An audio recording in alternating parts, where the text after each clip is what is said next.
What if the harmony you are so desperately trying to hold together is the very thing tearing you apart? Have you ever noticed how heavy it feels to carry the emotional weight of an entire room? In a world where we are often taught to be the glue that holds our loved ones together, there is a strange kind of freedom in realizing that some pieces are not yours to fix. Most people do not realize that the hardest chains to break are the ones we willingly put on ourselves in the name of love.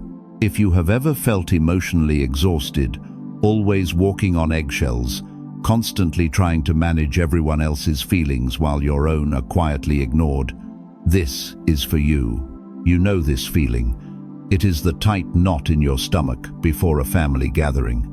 It is the careful calculation of every word you speak, hoping to prevent a misunderstanding. It is stepping in to mediate when tensions rise, absorbing the anger, the frustration, and the unspoken resentments of the people around you. You have become the peacekeeper, the shock absorber, the one who sacrifices their own calm to ensure the storm does not consume the house. You have been doing this for so long that you do not even realize you are doing it anymore. It has become your instinct. You scan faces. You listen to the tone of voices. You anticipate the argument before it even begins, rushing in to build a bridge between people who refuse to cross it. But ask yourself, at what cost? The cost is your own profound exhaustion. Buddhist wisdom teaches us about the nature of attachment, but we often misunderstand what attachment really means. We think it only means clinging to possessions or past memories.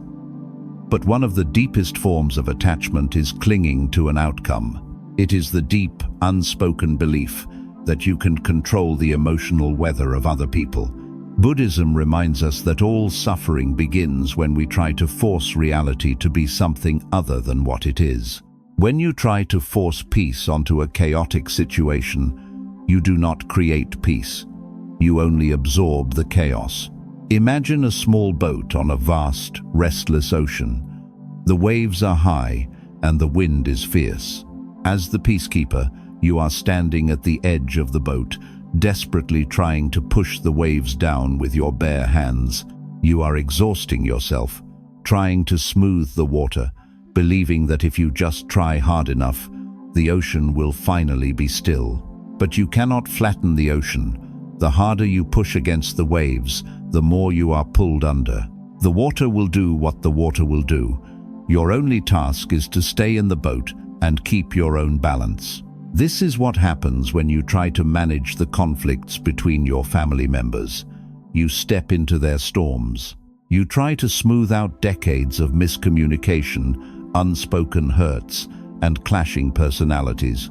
You listen to complaints. You defend one to the other, and you try to translate their anger into understanding. But the storm belongs to them. The waves are theirs. Think about your own life. How much of your daily energy is spent anticipating the moods of others? What are you afraid will happen if you simply step back and let them experience their own friction? Stop. Breathe. Let that sink in. You are not responsible for carrying the emotional burdens of adults who have not learned to carry their own. Pause. Observe the tension in the room without making it your duty to resolve it. You can love them without saving them from themselves. Do your part. Offer kindness, but then release the outcome. Let the storm pass without becoming the storm. Because peace is not something you create by controlling others. It is something you make space for within yourself. But letting go of this heavy role is only the first step. And this is where the next truth begins. What if the harder you try to keep the peace, the further true peace moves away? Here is a truth that few people want to face. The tighter you hold onto the illusion of emotional control, the more you suffer. You believe that your intervention is the only thing standing between your family and disaster. But this belief is a heavy chain.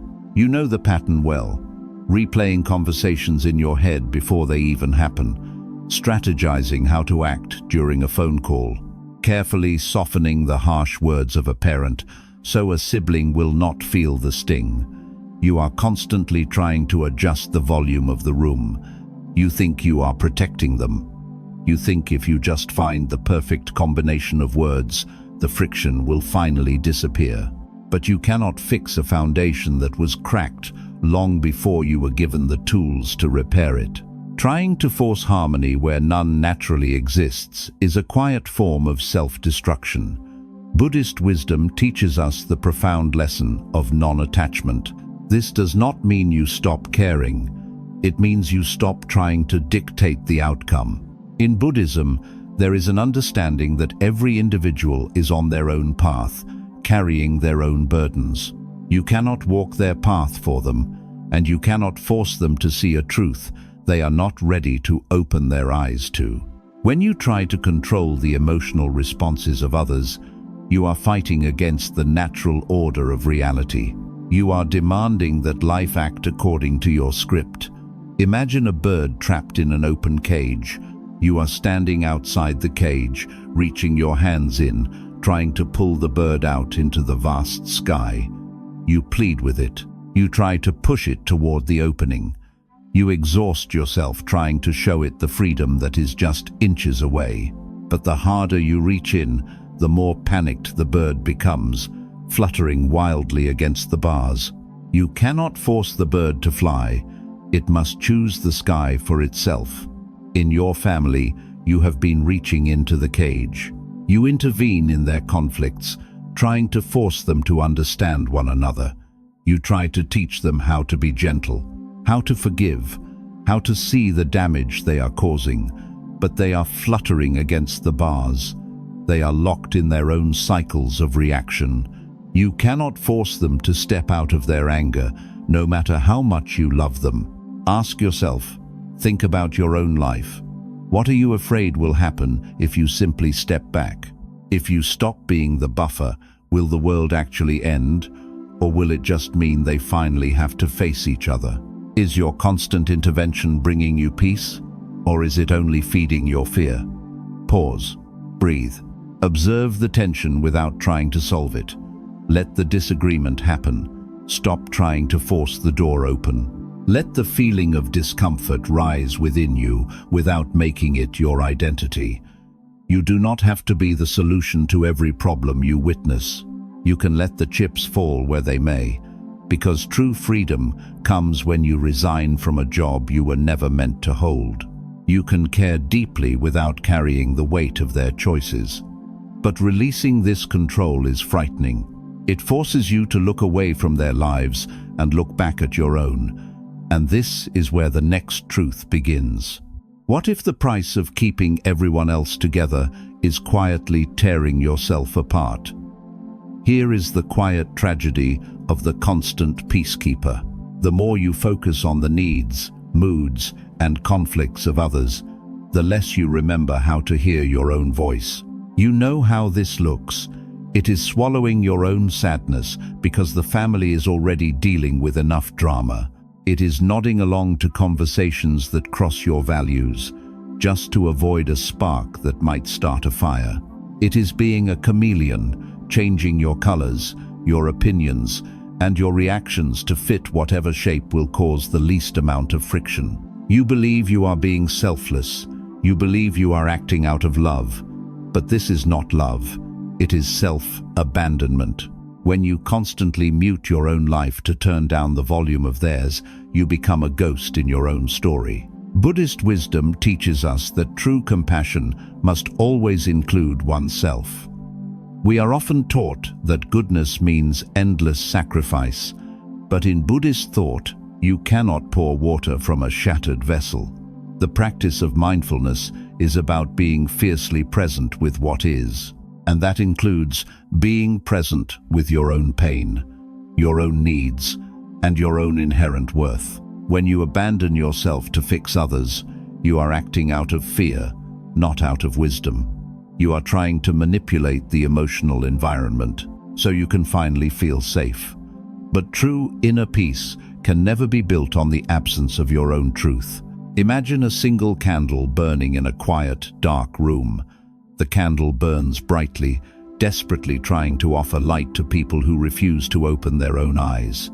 It burns hotter, melting itself down, giving away its wax, giving away its fire, hoping that if it just shines a little brighter, they will finally see.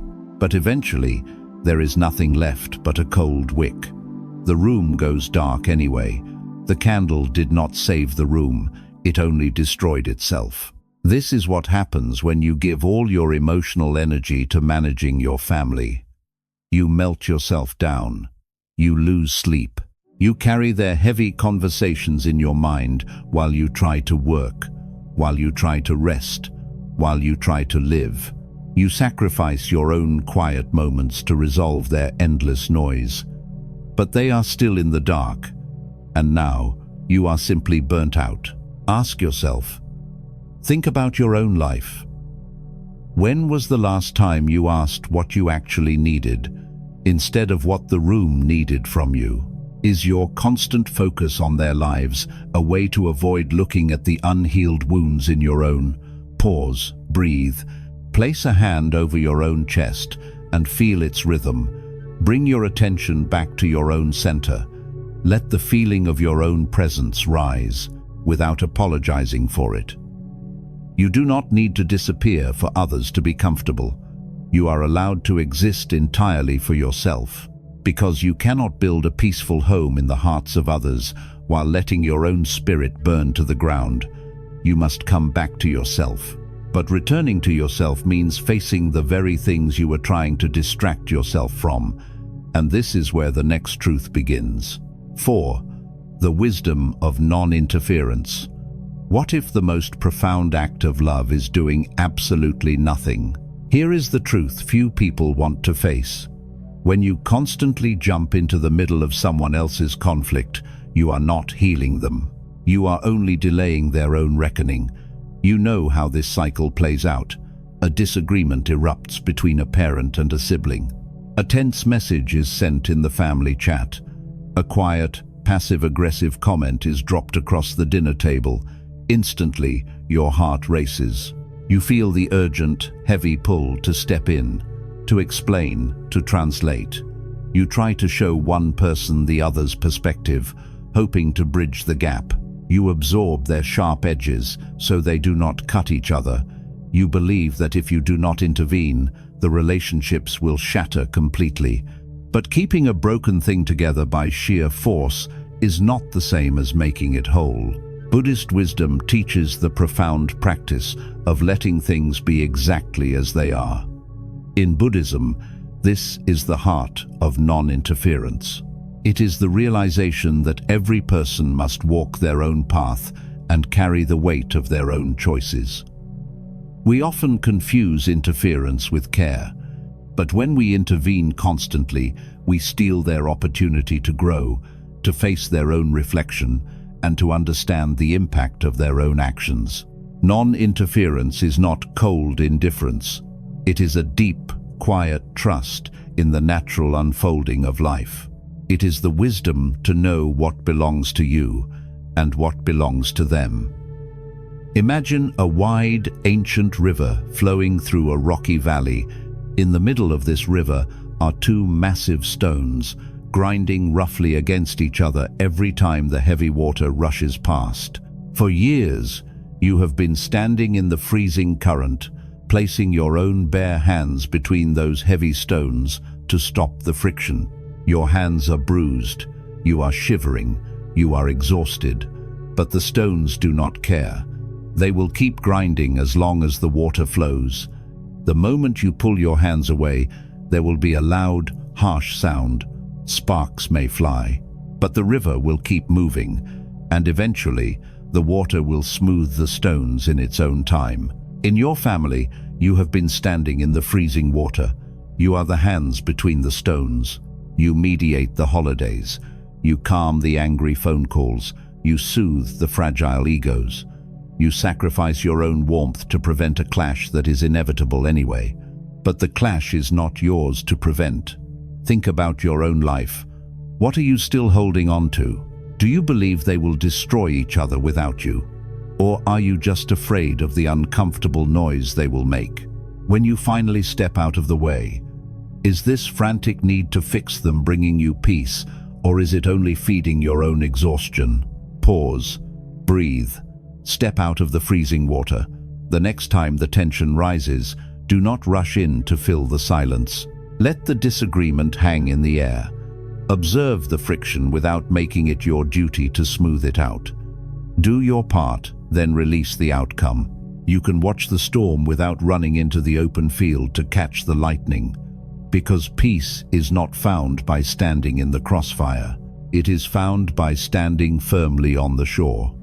But when you finally step back and stop fixing everything, the quiet that follows can be heartbreaking.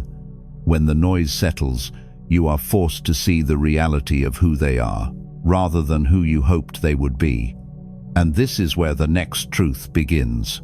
What if the deepest pain you carry is not about what your family did, but about what they were never capable of doing?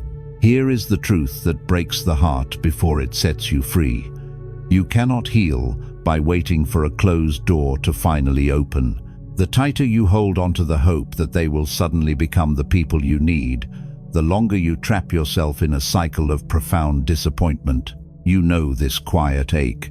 It is the hope that this time the holiday dinner will be peaceful. It is waiting years for an apology that never comes. It is the heavy realization that the emotional support, the safety, and the understanding you crave so deeply simply do not exist in the people you are asking for it from. You keep showing up with an open heart, trying to explain your feelings, hoping for a moment of genuine connection, only to be met with defensiveness or coldness. You are exhausted because you are holding on to the image of the family you needed, rather than accepting the family you actually have. Buddhist wisdom teaches us the practice of deep acceptance. We suffer not merely because reality is difficult, but because we fiercely resist it. In Buddhist thought, clinging to an idealized version of a person creates a continuous loop of sorrow. When we refuse to see people as they truly are, flawed, limited, and sometimes entirely incapable of meeting our emotional needs, we attach our peace to an illusion. True liberation requires us to let go of the fantasy of what should be and make the quiet, painful room to grieve what actually is. Imagine a tree standing in the middle of a vast, barren desert. For years, you have sat beneath its dry, brittle branches, waiting for it to drop sweet fruit into your hands. You water the sand around it with your tears. You plead with the tree to bloom. But it is a dry tree. It does not have the capacity to grow what you are hungry for. The tragedy is not that the tree is barren. The tragedy is that while you sit in the sand waiting for it to change, there is an entire forest of nourishment waiting for you somewhere else. If you would only stand up and walk away. In your life, you keep asking for fruit from a tree that cannot bloom. You share your vulnerabilities, hoping for empathy, but you are met with misunderstanding. You seek a safe harbor, but you only find more rough water. You feel emotionally abandoned, not just because they cannot love you the way you need, but because you keep demanding that they speak a language they simply never learned. Ask yourself, think about your own life. What expectation are you still holding on to? Are you holding on to the reality of who special as your family is? Or are you desperately clinging to a fantasy of who you wish they could be? Is this hope bringing you comfort? Or is it breaking your heart over and over again? Stop. Breathe. Allow the sorrow of this realization to rise. You do not have to fight the grief. Let the feeling of loss move through you without making it a permanent home. Acknowledge that they cannot give you what you need, and gently release the demand that they try. Stop waiting for the dry tree to bloom, because healing begins the moment you stop waiting for an unearned apology. You can profoundly mourn the family you deserved while finding the grace to accept the one you were given. But accepting them exactly as they are requires you to completely redefine where you stand in relation to them. And this is where the next truth begins. 6. The art of sacred boundaries. What if creating distance is not an act of anger, but the highest form of love you can offer? Here is the truth few people want to face. We are taught that loyalty means enduring endless pain, and that stepping away is a betrayal. But the tighter you hold onto a dynamic that drains you, the more resentment you build, until the love is entirely replaced by bitterness. You know this internal battle well. It is the heavy guilt that settles in your chest when you consider saying no to a family gathering. It is the fear of being called selfish for putting your own peace above their demands. When you have been the peacekeeper for so long, stepping back feels like breaking a sacred vow. You believe that if you just endure a little more, sacrifice a little more, you are proving your love. But allowing others to continuously trample your spirit does not heal them. It only destroys you. Buddhist wisdom teaches us that true compassion must always be balanced with deep wisdom. Without wisdom, compassion becomes a trap. In Buddhist thought, there is a clear distinction between wise care and blind sacrifice, giving endlessly to situations that cause harm, believing that suffering for others is a virtue. But true wisdom recognizes that you cannot foster peace in the world if you allow your own inner sanctuary to be violated. Creating a boundary is not an act of cruelty, it is right action. It is the understanding that your energy, your heart, and your peace are sacred, and they must be protected. Imagine a beautiful, quiet garden filled with delicate flowers and a deep, still pond. For years, you have left the garden entirely open. When the heavy storms come, the rough winds tear through the branches. When wild, careless animals wander in, they trample the fragile roots. You stand in the mud, crying over the broken petals, trying to fix the garden while leaving it completely exposed. Building a strong, tall fence around the garden does not mean you hate the wind or the animals. The fence is not an attack. The fence is simply an acknowledgement that the garden is precious and it requires a safe space to grow.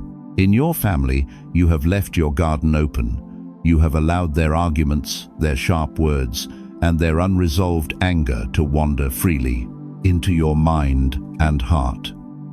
Creating a sacred boundary means finally building the fence. It means you can quietly leave a room when voices begin to rise. It means you can choose to stay home during a holiday that always ends in tears. It means you stop offering your quiet energy to heavy conflicts that have nothing to do with you. Think about your own life. What are you afraid will happen if you finally say no? Do you fear they will stop loving you? Or do you fear you will finally have to sit with your own silence? Is this open door bringing you connection, or is it only bringing you exhaustion? Pause, breathe. The next time you feel the pressure to endure something that hurts you, do not rush to comply. Let the feeling of guilt rise without letting it make your decisions. You do not have to apologize for protecting your inner peace. Place the fence exactly where it needs to be and trust its strength. Because drawing a line is not how you end a relationship. It is how you preserve your ability to love without being consumed. But standing firmly behind that boundary often triggers a desperate urge to justify your actions, and this is where the next truth begins. 7. Releasing the need to explain. What if the deep desire to be understood is the very thing keeping you trapped in the argument? Here is the truth few people want to face. The tighter you hold onto the need to explain your pain to those who caused it, the longer you remain tied to their reality instead of your own. You know this exhausting cycle. You finally draw a line. You step back from the heavy family drama, or you simply choose quiet over participation. But instead of silence, you are met with accusations of being cold or selfish. So, you try to explain. You draft long, emotional messages in your head while trying to sleep. You try to logically lay out all the reasons why you stepped away, hoping that if you just find the exact right combination of words, they will finally see your perspective. You seek their understanding as a form of closure. You want them to grant you permission to rest, but you cannot negotiate peace with someone who is deeply committed to misunderstanding you. Buddhist wisdom teaches us the profound liberation of letting go of the ego's need for validation. In Buddhist thought, the frantic urge to constantly defend ourselves stems from the fear of being misjudged or unseen. We mistakenly believe that our inner peace depends on their agreement. But one of the deepest lessons of Buddhism is non-attachment to the opinions of others. When we stop trying to control how others perceive us, we starve the conflict of its fuel. You do not need their agreement to make your reality valid. Imagine a thick, heavy fog settling over a deep, dark valley. You are standing on the edge, holding a bright, warm lantern, trying to show the safe path to those wandering blindly in the mist. You shine the light directly into the fog, desperate for them to see the way out. You shout into the damp air, explaining where the light is. But the fog is too dense. It swallows the light entirely, and your voice simply echoes back to you. You cannot explain away the fog. You can only hold your lantern quietly and walk your own path. In your family, you keep shining your lantern into their fog. You justify your absence. You defend your quietness. You try to make them see the emotional toll their chaos is taking on you. But their defensive fog swallows your words. They hear your careful explanation as an attack. They take your vulnerability and turn it into an endless debate. Ask yourself, think about your own life. Who are you still trying to convince? Are you explaining yourself to foster true connection, or are you secretly hoping their validation will finally make you feel safe? What would happen if you simply let them be wrong about you? Stop, breathe, let that sink in.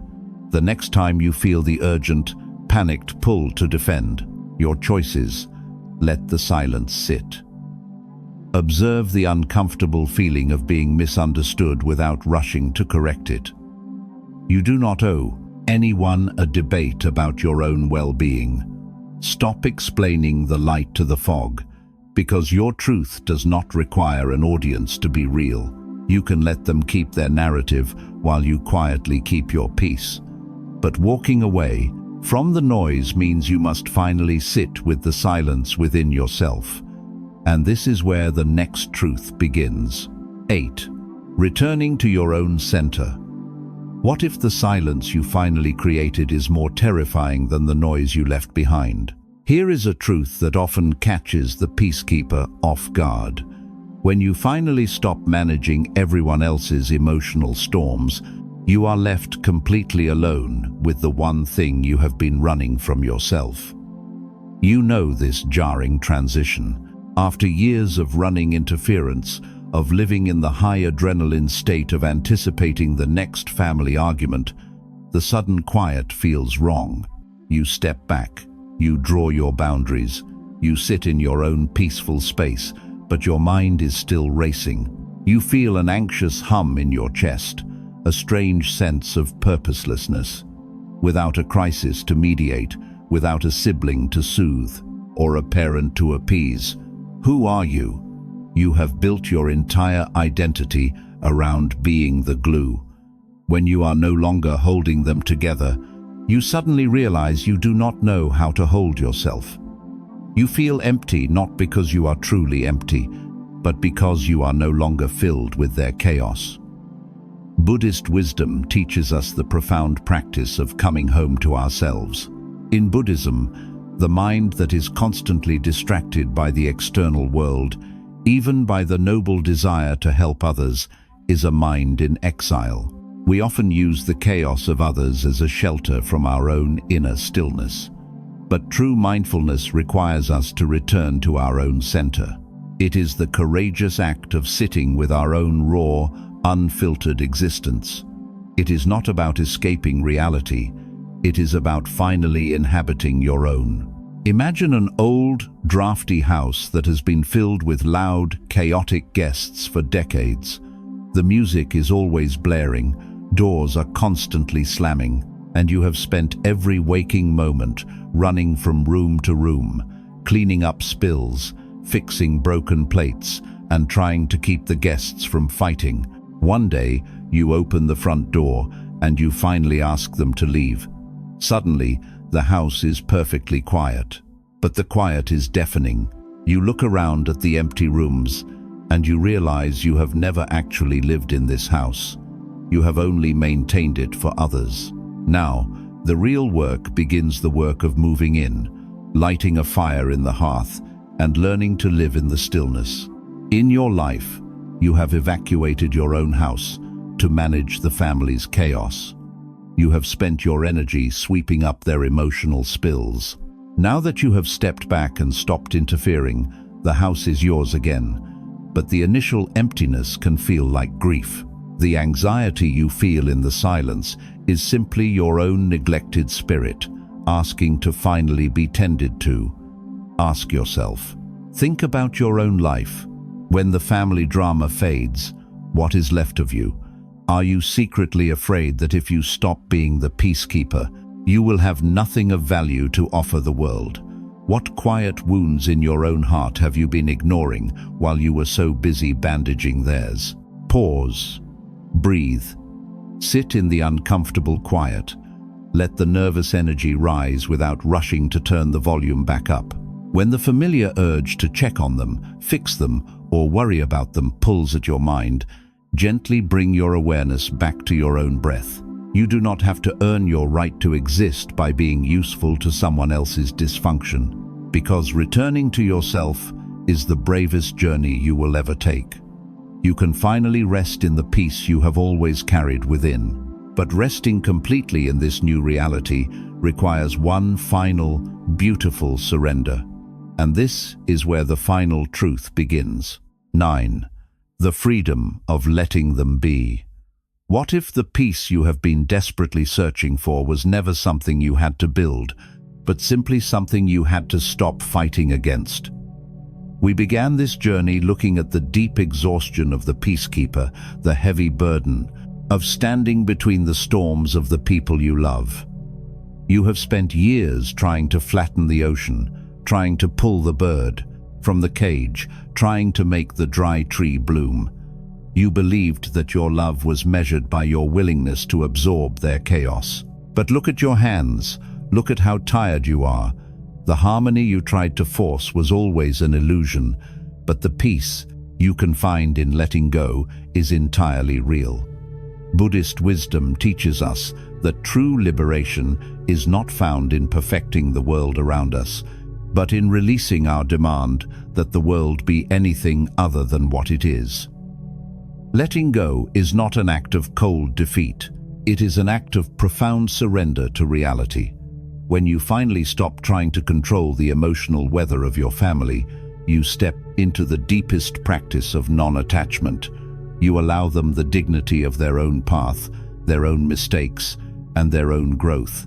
You stop playing a role that was slowly breaking your spirit, and you make sacred room to grieve what could never be. Imagine that for your entire life, you have been holding on to one end of a thick, heavy rope. On the other side of the rope is the conflict, the misunderstandings, and the unspoken pain of your family. For years, you have braced your feet in the dirt, pulling with all your might, trying to drag them toward healing, toward peace, toward the safety you always needed. Your hands are blistered, your muscles are trembling. You think that if you let go, everything will collapse. But what if you just open your hands? The rope will fall to the placid ground. The violent tug-of-war will simply end. The pain on the other side will still exist, but it will no longer be pulling you under. You did not lose the battle. You simply realized you never had to play. Ask yourself. Think about your own life. Think about incredible lightness that is waiting for you the moment you decide to drop the rope. You do not have to fix them to love them. You do not have to be their emotional anchor to be worthy of peace yourself. You are allowed to step out of the middle of the room. You are allowed to profoundly mourn the family you needed, while standing firmly and safely in the life you are now building for yourself. Pause. Breathe. Feel the solid ground beneath your feet. The storm may still rage in their lives, but you are no longer required to be the lightning rod. You can witness their journey without carrying their heavy bags. You have done enough. You have cared enough. It is time to let the water flow where it naturally wants to flow, and let yourself finally rest on the quiet shore. If these lessons touched your heart, share this video with someone who may need a little more peace today. You can let go now.